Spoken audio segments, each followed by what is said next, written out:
حجامہ کروانا سنت مبارکہ ہے۔ حدیث مبارکہ میں ہے کہ آخری نبی مکی مدنی صلی اللہ علیہ وسلم نے پچھنے لگوائے، یعنی حجامہ کروایا۔ اللہ کے رسول صلی اللہ علیہ وسلم نے فرمایا تمہاری دواؤں میں بہترین دوا پچھنے لگوانا یعنی حجامہ کروانا ہے، اور نشاندہی بھی کی گئی کہ کہاں کہاں حجامہ کروانا مفید ہے، مگر اپنی مرضی سے نہیں کرنا چاہیے۔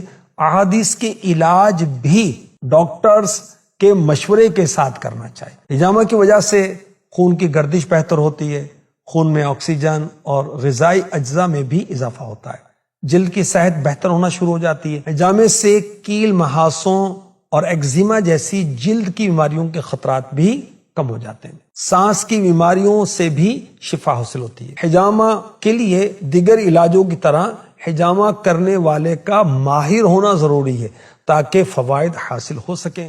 حجامہ کروانا سنت مبارکہ ہے۔ حدیث مبارکہ میں ہے کہ آخری نبی مکی مدنی صلی اللہ علیہ وسلم نے پچھنے لگوائے، یعنی حجامہ کروایا۔ اللہ کے رسول صلی اللہ علیہ وسلم نے فرمایا تمہاری دواؤں میں بہترین دوا پچھنے لگوانا یعنی حجامہ کروانا ہے، اور نشاندہی بھی کی گئی کہ کہاں کہاں حجامہ کروانا مفید ہے، مگر اپنی مرضی سے نہیں کرنا چاہیے۔